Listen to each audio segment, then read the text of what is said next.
नमस्कार दोस्तों, मेरा नाम है राज के वर्मा और आप देख रहे हैं रिपोर्टर जी। अगर आपने रिपोर्टर जी चैनल को अभी तक सब्सक्राइब नहीं किया तो सबसे पहले चैनल को सब्सक्राइब जरूर कर लें, लाइक और कमेंट्स करना बिल्कुल ना भूलें। हरियाणा में बीजेपी ने इतिहास रचते हुए विधानसभा चुनाव में जीत दर्ज की और तीसरी बार सरकार बना ली। अब नायब सिंह सैनी सरकार लगातार एक्शन मोड में है। इस सब के बीच बीजेपी अपने कुनबे को और भी बढ़ाने की दिशा में काम कर रही है, यानी कि बीजेपी चुनाव जीतने के बाद शांत नहीं बैठी है। अब बीजेपी की निगाह अगले चुनाव पर है, जिसमें निकाय चुनाव से लेकर हरियाणा की एक राज्यसभा सीट पर होने वाले उपचुनाव भी शामिल है। दरअसल कृष्णलाल पवार जो कि राज्यसभा सांसद थे, उन्होंने इसराना विधानसभा से चुनाव लड़ा और वो विधानसभा चुनाव जीत गए। तो ऐसे में उन्होंने अपनी राज्यसभा की सांसदी से इस्तीफा दे दिया और उसके बाद से ये सीट खाली है। चुनाव आयोग ने इस सीट पर चुनाव की तारीखों का ऐलान कर दिया है। कब चुनाव की प्रक्रिया शुरू होगी, कब मतदान होना है, कब नॉमिनेशन दाखिल होगा, ये तमाम तारीखें आज हम आपको बताएंगे। साथ ही साथ बीजेपी का कौन सा वो नेता है जिसकी लॉटरी लग सकती है, यानी कि बीजेपी उसे राज्यसभा भेज सकती है। कई नामों पर चर्चाएं चल रही है। इस सबके बीच कई ऐसे नाम भी हैं जो लगातार कोशिश ये कर रहे हैं कि किसी तरह से पार्टी उन्हें ये मौका दे और राज्यसभा में भेज दे। तो वो नाम कौन कौन से, उससे पहले आपको बता देते हैं कि कब कब ये चुनाव की पूरी प्रक्रिया चलने वाली है, कब नॉमिनेशन होंगे और मतदान और नतीजों की तारीख कौन सी रहेगी। तो आपको बता दें कि 3 दिसंबर से इस चुनाव की जो प्रक्रिया है वो शुरू हो जाएगी। इसके बाद 10 दिसंबर को नॉमिनेशन की आखिरी तारीख होगी, यानी कि 10 दिसंबर को जो भी उम्मीदवार है जो राज्यसभा के चुनाव लड़ना चाहते हैं वो अपना नॉमिनेशन भर सकते हैं। वैसे तो ये साफ है कि इस चुनाव में बीजेपी का उम्मीदवार ही जीतेगा, तो जाहिर सी बात है नॉमिनेशन भी बीजेपी के ही कैंडिडेट के द्वारा किया जाएगा, बाकी कोई और पार्टी नॉमिनेशन नहीं कर रही है।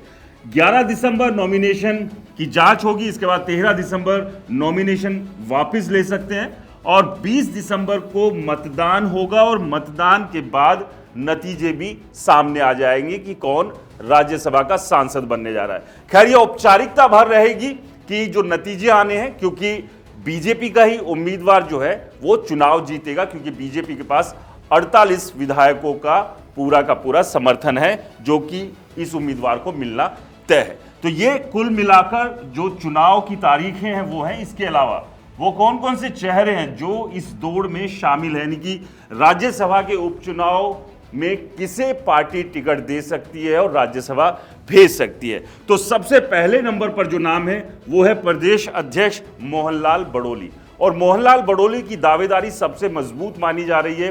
विधानसभा चुनाव उन्होंने नहीं लड़ा, कहीं ना कहीं एक मैसेज देने की कोशिश थी कि पार्टी और संगठन उनके लिए सबसे पहले है, खुद का चुनाव लड़ना बाद में है। तो ऐसे में मोहनलाल बड़ोली को पार्टी इनाम के तौर पर राज्यसभा भेज सकती है। इसके बाद दूसरा नाम है सुनीता दुग्गल, पूर्व सांसद हैं और एक दलित महिला चेहरा है। कृष्णलाल पवार भी दलित नेता थे, तो ऐसे में सुनीता दुग्गल को भी पार्टी राज्यसभा भेज सकती है।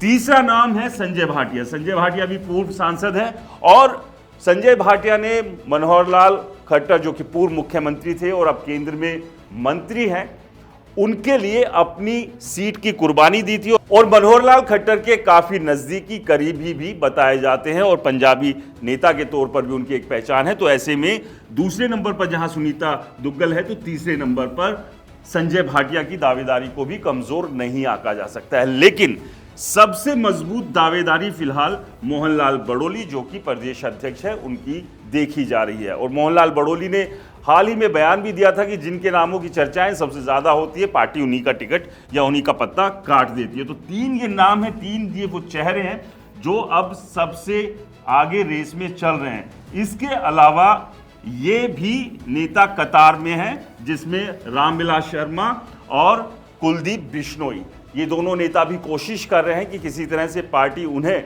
इस बार मौका दे और राज्यसभा भेज दे। रामविलास शर्मा के साथ तो बहुत बड़ी नाइंसाफी जो उनके समर्थक और वो खुद भी मानते हुई कि विधानसभा में पार्टी ने इन्हें टिकट तक नहीं दिया और ये नाराजगी उन्होंने जताई भी और बकायदा अपना नॉमिनेशन जो है वो भर आए थे, लेकिन पार्टी ने समझाया और उसके बाद अपना नॉमिनेशन रामविलास शर्मा ने वापस ले लिया था।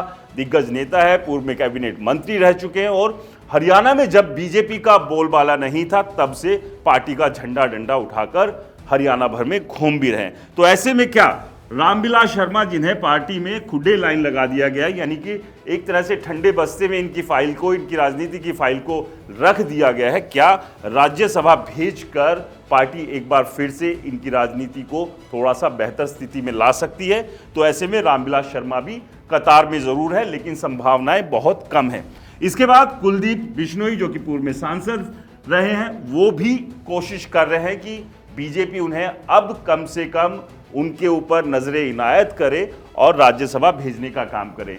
इससे पहले जब दीपेंद्र हुड्डा ने लोकसभा चुनाव लड़ा था और उन्होंने अपने राज्यसभा की सीट से इस्तीफा दिया था, तब भी कुलदीप बिश्नोई ने कोशिश की थी कि उस राज्यसभा सीट से उन्हें सांसद बना दिया जाए, लेकिन तब किरण चौधरी के कांग्रेस छोड़कर बीजेपी में आने से इनका पत्ता कट गया। लेकिन सबसे बड़ा सवाल यह है कि कुलदीप बिश्नोई अब हरियाणा की राजनीति में कितना दबदबा रखते हैं?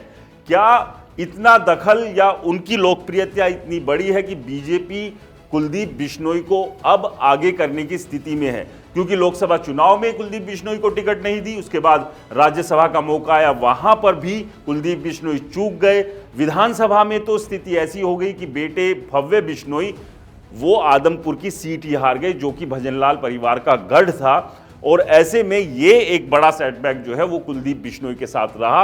अब कहीं ना कहीं बीजेपी बहुत ज्यादा कुलदीप बिश्नोई को लेकर सीरियस नहीं है। तो ऐसे में कुलदीप बिश्नोई को क्या राज्यसभा भेजेगी, इस पर बहुत बड़ा प्रश्न चिन्ह है और इन दोनों नेताओं के लिए ये यहां पर है। लेकिन दोनों नेताओं की तरफ से कोशिश यही है कि किसी तरह से बीजेपी की टॉप लीडरशिप इनके ऊपर नजरें इनायत करे, क्योंकि बीजेपी के दुख के समय में ये साथ खड़े रहे और अब सुख का समय आया है तो पार्टी भी इन्हें थोड़ा बहुत सुख तो दे। तो ये कुल 5 नाम है, लेकिन इन 5 नामों में जो सबसे मजबूत 3 नाम हैं, जो कि हमने पहले बताए थे, वो ये 3 नाम हैं। इनमें से किसी को पार्टी भेज सकती है राज्यसभा में, जिसमें मोहनलाल बड़ोली, सुनीता दुग्गल और संजय भाटिया, इनमें से किसी की भी लॉटरी लग सकती है। बाकी बीजेपी है, किसे क्या दे दे कुछ नहीं पता।